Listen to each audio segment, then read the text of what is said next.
Hi, everyone. I'm really excited for this episode of Branching Out. I get to chat with Samir Modar, a great friend, also the measurement innovation lead over at ITV. We knew each other and met each other back during our Google days. Back then, he was head of applied data science at Google, but Samir's really had a ton of influence on the entire ad and marketing industry, as well as the analytics and measurement industry. He's written for Marketing Week, Media Leader. He's done talks at various industry conferences. He's got a long background and he's just a super pleasure to talk to. So, really looking forward to sharing this conversation with you all. And as you'll see, we'll probably need to do it again sometime really soon. Thank you so much, Samir. Welcome to Branching Out by Bonsai, the podcast where marketing gets measured, myths get busted, and acronyms get explained. No filler, just the good stuff. Let's get into it.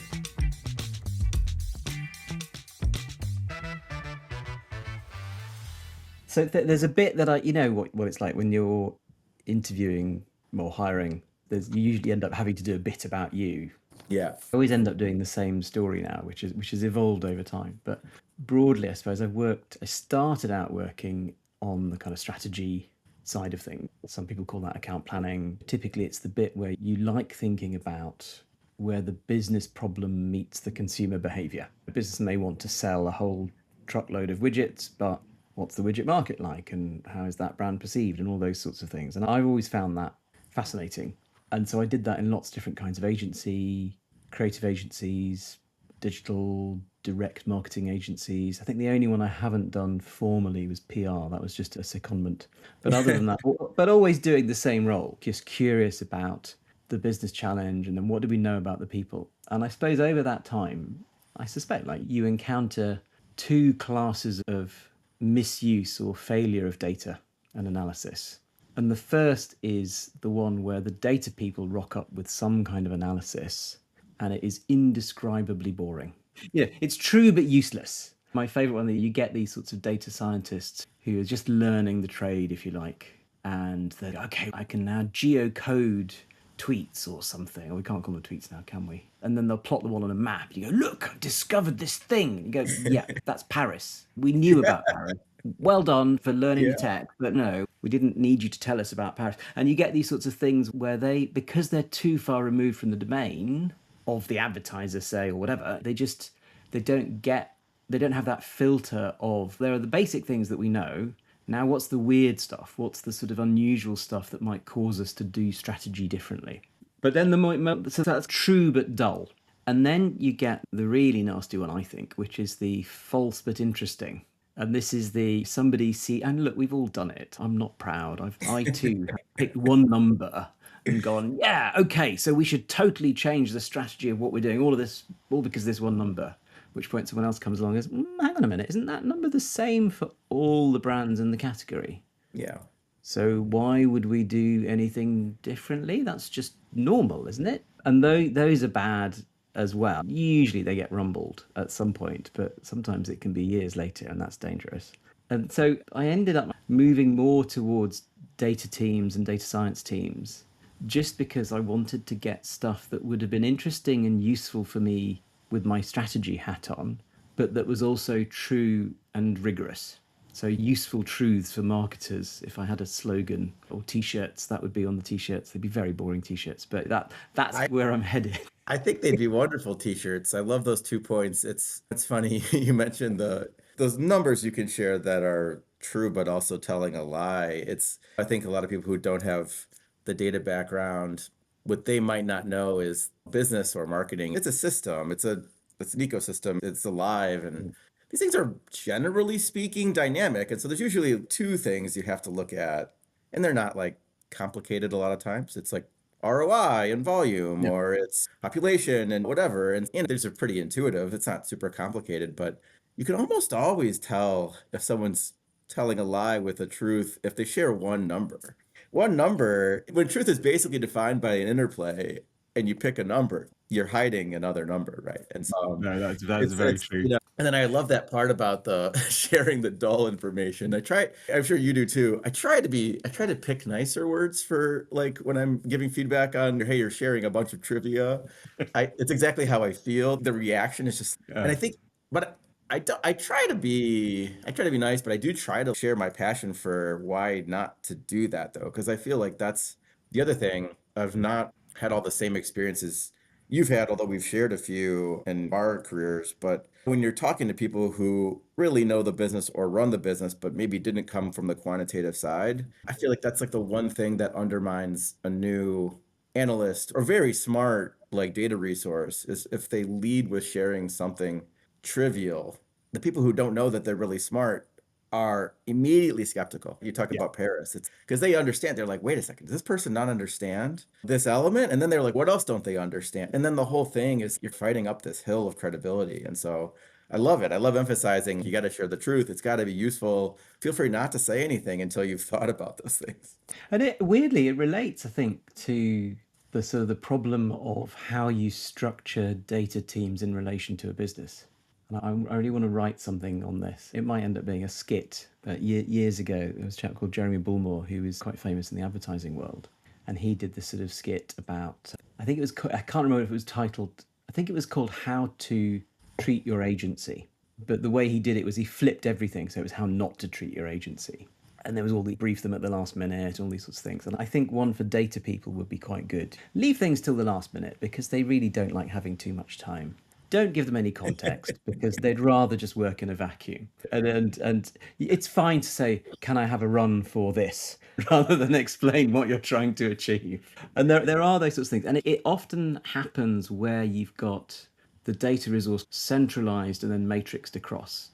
And it makes sense when people do that because they all go, oh, we have to have career ladders and we have to have ways of. You and I lived through this at Google with the analytical consultants, or I can't remember what the US called them, it was slightly different, wasn't it? Do they ladder up through the sales people or do they have a separate reporting structure? Oh, but the salespeople have to tell them what to do, so they should report to them. But then maybe we should give them a ladder or something.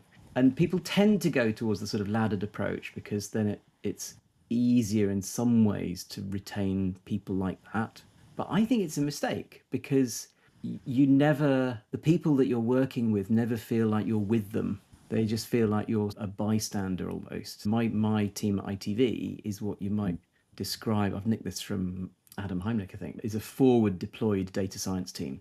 Yeah. So we sit in the sales org, we have the same bonus structures, we report up through the sales org, but within that we have a slightly more humane approach where the data people and the team are reporting to me, Yeah. and I know how to look after them in a way that maybe an out and out salesperson wouldn't. And that then means that they are bathed in the realities of the business and of the advertiser. So it makes it harder, I think, to rock up with those true but dull bits of information because they've got a mental filter that they apply where they go, yeah, but okay, most people in pet food know that, or most people in sales know this. So I should subtract the known things and then see if anything left is interesting. And then you get to Twyman's law, which I'd always talked about this, but I didn't. Have you come across Tony Twyman? Educate me. Tony was very much a market researcher. And I think he's got a Wikipedia entry for this where he said something like, if it looks interesting, it's probably wrong. You've probably made a mistake. And that's a good instinct for data people to cultivate. So I haven't even finished the story. So where we overlapped was obviously Google. And I still remember, and we may come back to it, that talk you did and that on understanding auction mechanics and the kind of counterintuitive consequences. And it was just such an exciting thing to listen to and to think about and to see the relationship between the kind of really deep maths of auction theory and the practical consequences. So then Google for a few years, and now past 5 years I've been at ITV.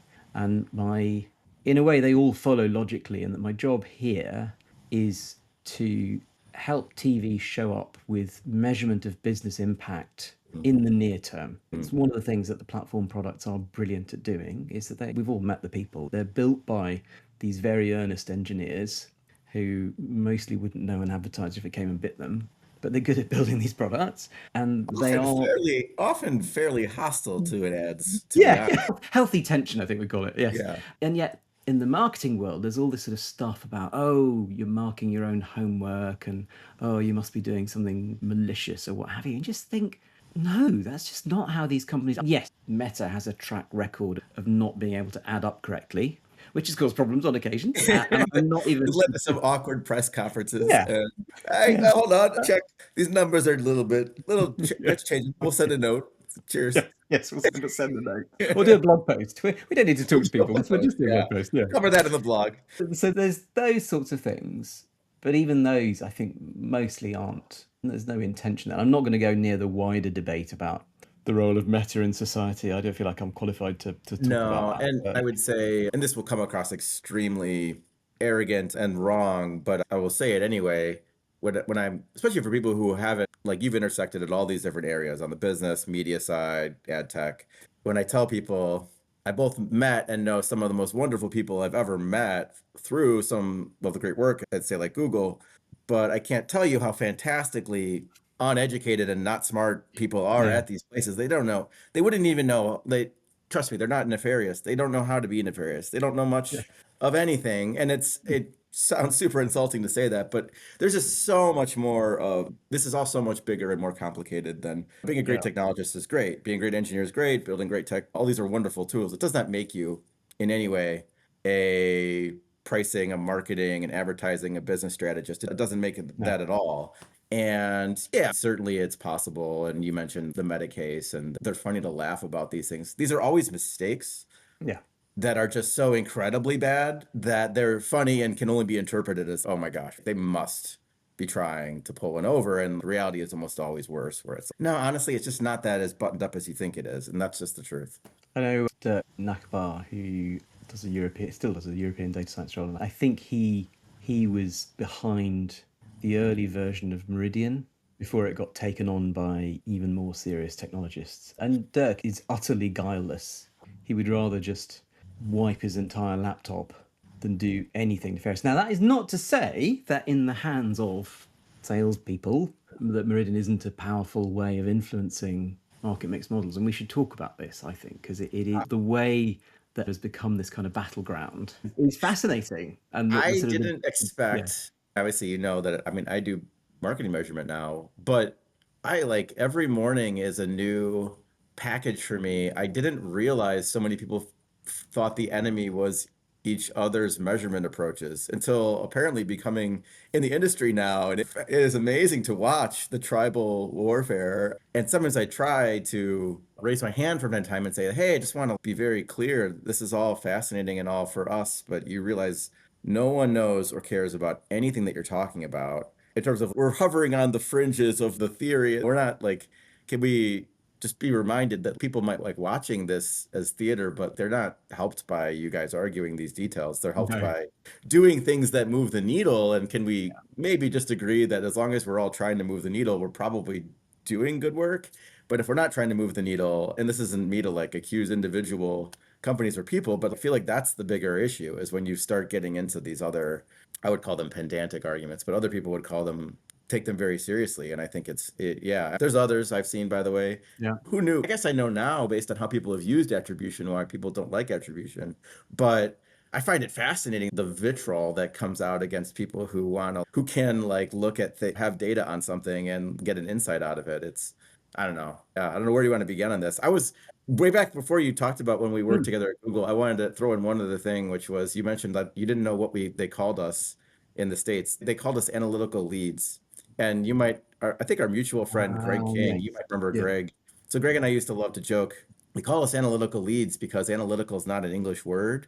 And it was the only way they knew that the data team needed to be important, but they didn't know how to like unofficially slide us. So they gave us a title that it wasn't a word.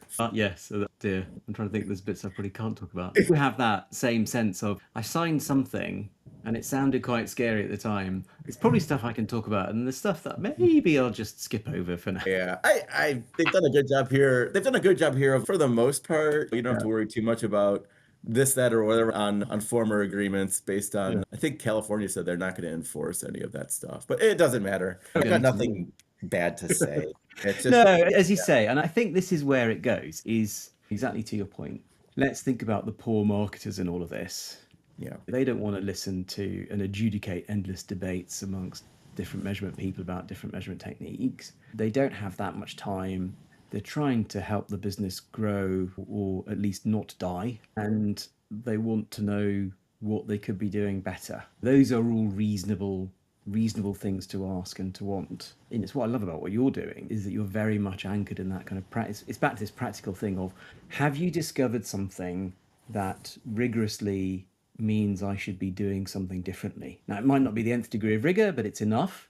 And is it taking into account all of the things that might cause me to make a mistake? Yes. Okay, great. So let's do that thing differently, and then let's observe and let's learn. And the lovely thing is that we can experiment with these things now much more easily than we could. The biggest break on experimentation, I think, is the advertiser. And we can iterate on these things and try. Where, I suppose, just to finish off on this is the longest introduction ever. I haven't. Just get to our first question. So, the ITV work is, I suppose, it springboards off to another one of these measurement debates. There's a lot of people in telling you, oh, you have to think about the long term.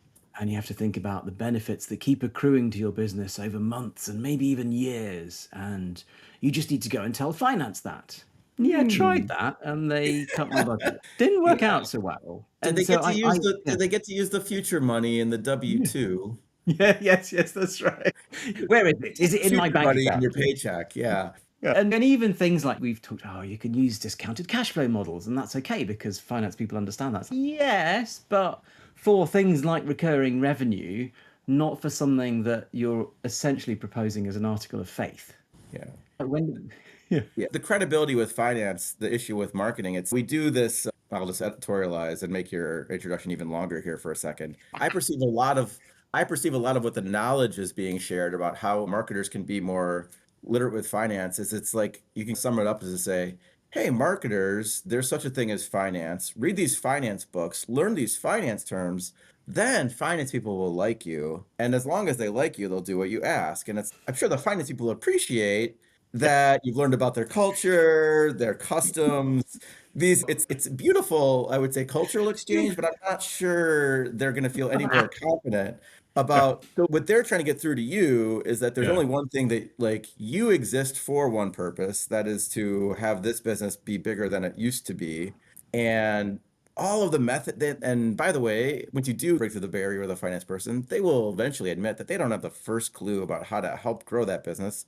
They know marketing's hard. That's why they got the heck out of that a long time ago. Yeah. So they're willing to let you pretty much do everything, but if you can't like have a real conversation about ultimately we need to move these things in a certain period of time from a practical perspective, they find it like spacious, right? Like it's very tough to get, it doesn't matter if you change the ROAS number to adjusted for free cash flow or what however you want to count. It's you're putting my clothes on, but you don't know how to do what I'm trying to do here. And I don't think it's bad to be literate. I just don't think that's the point. That's not what finance people are asking you to do. They're okay translating for you. They just want you to understand the problem. Yes. And yes. Cosplaying a finance person is not a strategy. It's maybe not the way to get chummy. So there's the way that the evidence shows up in finance, and TV has historically just not showed up. And so the work that we're doing is about saying that, yes, it is true that TV in the very short term, if you're looking at a single metric, does not pay back. Yeah. In a lot of cases. Typically, we're talking about MMMs. Most people who work in CPG, for example, have had the experience of going to a market mix debrief, and then the modeler will say, yes, so the return is 0.7, so that's good. At which point the new marketer says, hang on a minute, that's less than 1, so doesn't that mean I lost money? Oh, yes, it's all right, but we just multiply it by 3. Sorry, what? Walk me back there. Yeah, it's an industry norm. We take all this long-term stuff and we just bring it in. Is it any wonder that the finance people are not giving you time in their diary, and don't want to talk to you, if you're doing things like that? And so you've got that tension, which is that if we go too short-term, then the medium looks bad. And obviously I sit in the medium, and whilst I am very keen to be dispassionate, that is something I need to think about. But then in the long term, we're all dead, as Kane said, and Yep. we can't just let it run on. So where we're headed, I think, is this kind of near-term incrementality piece. And Hmm. I think that's where you got the platforms as climbing out of the bottom of the funnel, if you like, and Hmm. away from attribution and away towards automation, which frankly, in some cases, has a better understanding of people than the people do. And we should definitely talk about that because that is fascinating. And with telly, what we're trying to do is say, okay, we'll show you how TV shows up in the near term and we'll show you across multiple metrics because it's the kind of medium that causes lots of ripples in different areas. And so our thesis is if we can measure those ripples in a scalable way rather than just measure the audience, then we can help the marketers because then it's a fairer debate, if you like, about okay, where is the value creation happening for my business from marketing? And therefore, which bits of marketing should I spend more or less money on? And I probably would say, having said everything about the platforms not being malign in measurement products, I probably would say that certainly in the UK, things have maybe gone too far the other way. In that, if you said, I don't have really good evidence for this, but if I had to guess, I would say that the share of money going to different media channels in the UK isn't aligned to the share of value creation. And so getting to a point where we can all have conversations about that is about telly showing up rather than just lecturing people harder about why they're wrong and why Yeah. they need to think about the long term and just telling marketers that they're doing it wrong. I just think is so arrogant and so unhelpful when they are just trying to keep things going in a difficult business climate because it always is and has been for Hmm. 100 years. And it's just not helpful. So the thesis of what we're doing is to try and meet them more than halfway. And so far it's going quite well.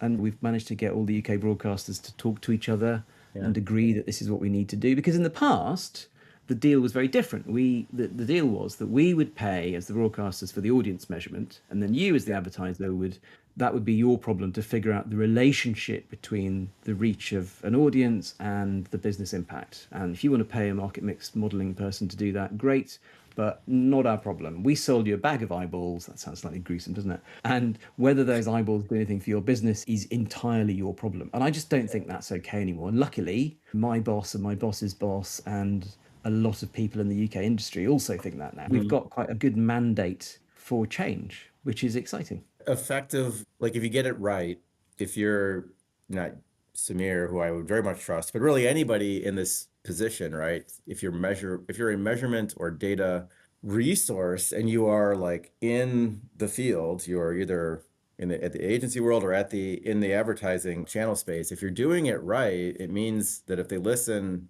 your clients do better, they grow, you're going to get more ad dollars. It's a wonderful thing. Yeah. You mentioned our time together. I like when I was at Google, when we first met, when I was doing that course, I don't think I ever told you this. Little my participation in that entire process, I won't get into my own personal career existential things, but there were basically it was this, hey, I had some time on my hands, or they were kind of looking at me to do something with some time that I had on my hands. And so I was like, I have this thing that keeps happening on the parts of the business that I've been a part of, which is the closer we get down to what the truth is and we get some not trivia but something useful in front of some people and they do an action on it, turns out they always get really happy and their numbers, like the clients, have done a lot better. I've been on these teams repeatedly. The techniques I'm not hearing about here at Google, I'm not hearing people talk about the way we've gone about it. I don't know if I'm doing it right or if I'm following the Yeah. playbook or whatever, but I feel like I want to tell someone about this idea that it turns out if they do better, I keep my bonuses are really good. Like I've been doing really well in my numbers. And so that's a more winding way to tell the story. But that's how I got even interested in even sharing anything in the first place. So and I was maybe blessed from that outsider perspective of, now technically my first job was in marketing, if we want to go way back to when I worked in education. But ultimately my introduction to this space was really that experience at Google. And so I hadn't had a lot of preconceived notions about how stuff should work. I knew what I was trained to see. I was told to think about it. But beyond that, I didn't really have a lot of, I wasn't the most well-read marketing econometric person.